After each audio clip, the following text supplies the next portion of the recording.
وہ مستند حدیث ہے، وہ بھی حدیث ہے. یہ بڑی اچھی بات کی آپ نے کہ وہ بھی تو انہی کے منہ سے نکلا ہوا ہے نا، وہ مستند حدیث ہے. دوسری حدیث وہ ہے جو لوگوں نے مختلف راویوں سے پہنچی ہے. اس میں 2 قسم کی حدیثیں ہیں. کچھ مستند ہیں جن کی قرآن پاک تصدیق کرتا ہے، جو 100% ملتی جلتی ہیں، وہ ٹھیک ہے. اس کا ایک اسپیشل طریقہ بنا ہوا ہے اس کی جانچ پرکھ کا. وہ اتنی آسان نہیں ہے، وہ علماء حضرات ہی جانچ پرکھ کر سکتے ہیں. لیکن عام انسان کو ان سے پرہیز کرنا چاہیے، وہ نہیں کر سکتا. اس لیے آسان طریقہ یہ ہے کہ قرآن پاک کو ہی فالو کرے، کیونکہ قرآن پاک بذات خود ایک عظیم ترین کتاب ہے، عظیم ترین کتاب ہے. رومی صاحب، میرا آپ سے یہی سوال ہے کہ حدیث کی کلاسیفیکیشن کچھ اس طرح کی ہوئی ہے کہ غیر مطلوع اور مطلوع حدیث، جسے خفی اور جلی کہتے ہیں. مولانا مودودی سے جب پوچھا گیا کہ اگر یہ بھی حدیث ہے قرآن کی اور آج صلی اللہ علیہ وسلم کے زبان سے کہا ہوا ہر حرف حدیث ہے، جسے حدیث قدسی بھی کا بھی حصہ ہے، تو سب کچھ احادیث قرآن میں کیوں نہیں شامل کر دی گئی؟ تو مولانا مودودی نے کہا کہ اس سے قرآن کی ضخامت میں اضافہ ہو جاتا ہے. تو آپ کی اس کے بارے میں کیا رائے ہے؟ دیکھیں جی، آپ نے بالکل صحیح کہا ہے کہ وہی جو حدیث پہ مان لانے کا نا، قرآن میں کہیں حکم نہیں ہے کہ رسول کی حدیث پہ مان لاؤ. تو اس لیے جو ہمارے مولانا حضرات ہیں انہوں نے 4-5 اپنے کرائٹیریا بنائے ہیں، جس میں کرائٹیریا یہ ہے کہ نبی پاک پہ 2 قسم کی وحی کا نزول ہوتا تھا، ایک وحی مطلوع اور ایک وحی غیر مطلوع، اور وہ اس کو مثل ماہو کہتے تھے. اب یہاں پہلے سوال پیدا ہوتا ہے کہ اللہ کو کس بات کا ڈر تھا بھائی؟ لوگوں سے اللہ ڈرتا تھا کہ جو نبی کو وہی خفی پہنچا رہا ہے، اور پھر نبی نے وہی خفی آشکار بھی کر دی جو بخاری صاحب نے اور ترمذی صاحب نے 200 سال بعد لکھی. یہ تو عجیب مذہب خیز دعویٰ ہے، ٹھیک ہے نا جی. تو وہی جو ہے وہ صرف اور صرف مطلوع جو قرآن میں موجود ہے. اس کے علاوہ قرآن میں ایک لفظ آیا حکمت، اس کو بھی یہ کہتے ہیں کہ حکمت سے مراد وہی ہے. بھائی حکمت تو کا مطلب ہوتا ہے وائی آف اٹ، یعنی اللہ کہہ رہا ہے کہ ہم نے تمہیں قرآن کی تعلیم بھی، قرآن بھی دیا ہے، وہی بھی نازل کیا، اس کی وائی آف اٹ بھی بتائی ہے. اور لقمان کو حکمت دی گئی تو کیا اس کو حدیثیں دی گئی نہیں؟ تو اس کے علاوہ اطیع اللہ و اطیع رسول سے بھی یہ لوگ جو ہے نا کہتے ہیں کہ رسول کی اطاعت جو ہے وہ حدیث نبوی سے ہوگی اور اللہ کی اطاعت قرآن سے ہوگی. یہ بھی ایک نہایت ہی مذہب خیز بات ہے. جو یہاں جو صیغہ ہے نا اطیع اللہ اور اطیع رسول کے بعد، وہ واحد کا صیغہ آتا ہے جس سے مراد مرکز ملت کی اطاعت ہے. رسول کی اطاعت جب بھی ہوگی باذن اللہ ہوگی. اس طرح ایک اور آیت ہے کہ جو رسول تمہیں دے وہ لے لو، تو اس سے بھی یہ مولانا صاحب حضرات جو ہیں حدیث نکال لیتے ہیں. بھائی وہاں تو بات ہو رہی ہے مال فے کی، جہاد کے دوران جو غنیمت ملا تھا اس کے حوالے سے اللہ کہہ رہا ہے کہ جو تمہیں نبی دے وہ لے لو. تو یہ جو حدیثوں کے حوالے سے اس طرح کی غلط باتیں پھیلا کے حدیثوں کو ہمارے سر پہ لاد دیا گیا ہے. وہی جو ہے وہ صرف اور صرف قرآن ہے جیسے فضا صاحب نے کہا ہے، اور باقی جو کچھ ہے وہ لیول حدیث ہے، قرآن نے اس کو کہا ہے. سید فدا حسین صاحب، میرا آپ سے سوال ہے جی. کہ کیا قرآن کو حدیث کے تابع ہونا چاہیے یا حدیث کو قرآن کا تابع ہونا چاہیے؟ یہ آپ نے بڑا اچھا سوال کیا.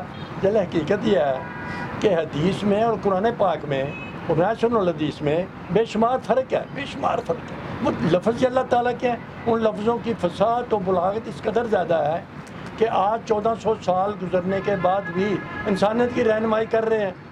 لیکن اور آئندہ بھی کریں گے، آئندہ میں نہیں جانتا کتنے سال تک کریں گے، لیکن کریں گے. لیکن قرآن قرآن ہی ہے، حدیث حدیث ہی ہے، ان میں بہت شمار فرق ہے. یہی بات ہمیں یاد رکھنی چاہیے کہ جس طرح انسان میں اور رسول میں اتنا فرق ہے کہ کوئی مائی کا لال اس کا تعین نہیں کر سکتا، اسی طرح رسول میں اور اللہ میں اتنا فرق ہے کہ کوئی انسان اس کا تصور بھی نہیں کر سکتا. اسی طرح کہاں یہ حدیث رسولوں کی حدیث اور کہاں اللہ کی حدیث، وہ احسن الحدیث، اور وہ لفظ بھی ریپیٹ کیے گئے ہیں اللہ پاک نے بے شمار جگہ کے اوپر. یہ احسن الحدیث ہے. احسن الحدیث کا مطلب ہے ایکسٹریملی زبردست بات جو اعلیٰ درجے کی ہو.